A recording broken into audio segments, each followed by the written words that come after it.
If swimmers want to go fast, they gotta have great legs. And if you want to help swimmers develop their legs, you gotta isolate them. One of the simplest ways to do that is to use kickboards. Hi everyone, Andrew here, helping you help your swimmers get faster.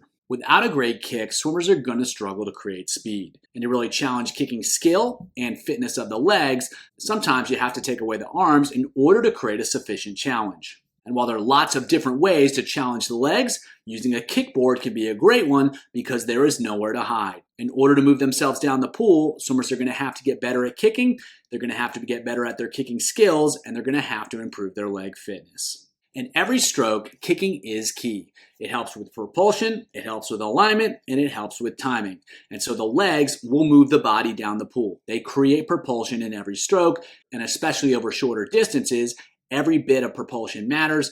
That creates more speed, and that allows swimmers to go faster. Kicking also tends to improve alignment. The legs keep the hips higher in the water. That allows swimmers to swim more level, and the more level they can swim, the less resistance they're going to create. The less resistance they create, the more speed that they can create. Kicking is also a critical aspect of timing, and so each of the kicks need to happen at the right time within the stroke in order to facilitate speed. And so if the legs can't keep up because they're too tired, swimmers are going to have to either one, throw their timing out the window, or two, slow down their arms to allow the legs to keep up. And so having really fit legs that can sustain the necessary speed throughout the entire race is going to be really, really important for helping swimmers go fast. And so they have to have that foundation of fitness and the foundation of kicking skill in order to repeat those skills at a really high level, and that's going to allow them to continue to maintain their speed throughout the entire race.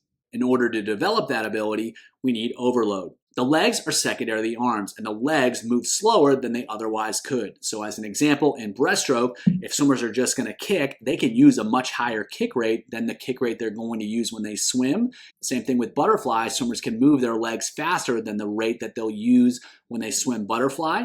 And so as a result, swimming only challenges the legs so much because swimmers are executing their kick at a sub-maximal rate.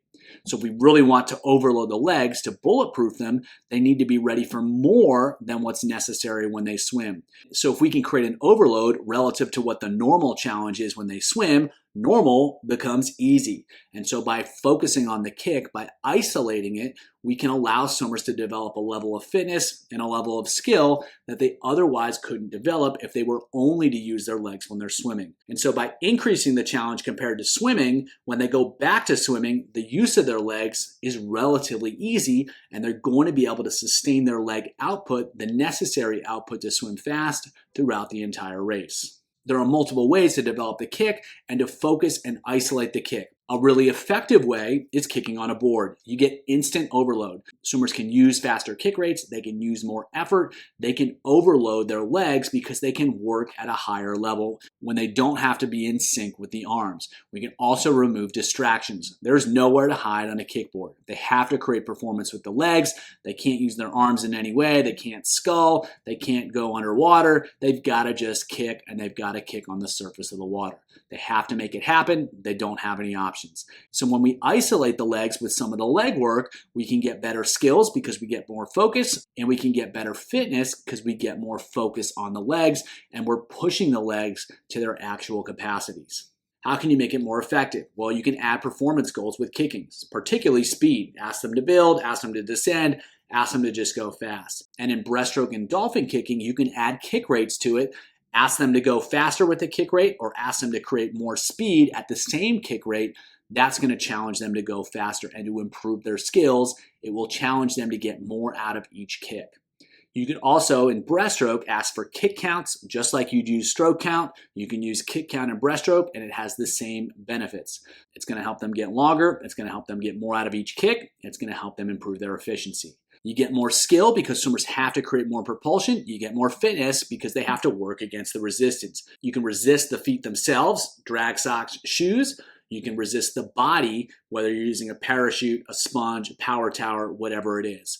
Another really effective strategy is to use pre-fatigue, so you load the legs up and then swim, so swimmers have to figure out how can they swim effectively, how can they accomplish whatever goals they have for the set when they have really tired legs. And that's a really great challenge because it puts them in the same position they're going to be in races Their legs are starting to go. They got to find a way to make it happen to get to the other side and to hold their speed. Here are two sets that illustrate these concepts. So the first set, they're going to go 650s and 100. They're going to repeat that 3 total times. First time through, they're going to go odds, flutter kick on a board, very strong effort. The evens, they're going to go race effort at 3 strokes less than normal. So 200 race effort, but 3 strokes less than they normally would take. So they've got to be really good with the legs in order to make that happen. And by working the legs on the odd 50s, we're putting them under even more pressure on the even ones. They're going to go 100 flutter kick on a board, solid effort to finish that off to recover for the next round. On the next round, they're going to try to go faster on the kicks, and they're going to go 2 strokes less than normal instead of 3 on the evens. So now they've got a little bit more to play with, but they still have to be really good with the legs. The next round, they're going to go fastest on those kicks, and they're going to go 1 stroke less than normal on the race efforts and try to be really, really good with that and be really good with the legs. And again, because they got a stroke back, they should be able to go faster. Finish it off with 100 flutter kicks solid.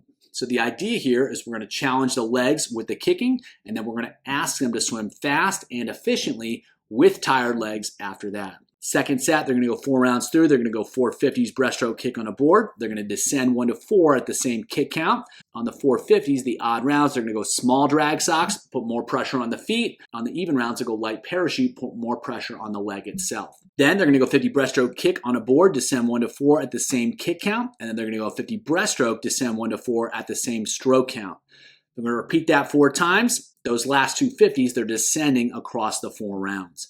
So we're challenging them to be really efficient and find ways to create speed with their kick. We're setting it up on those first 5 50s, and we're going to let them try to make it happen when they swim on the last 50. If you want to learn more about how to develop a great kick, check out the video below.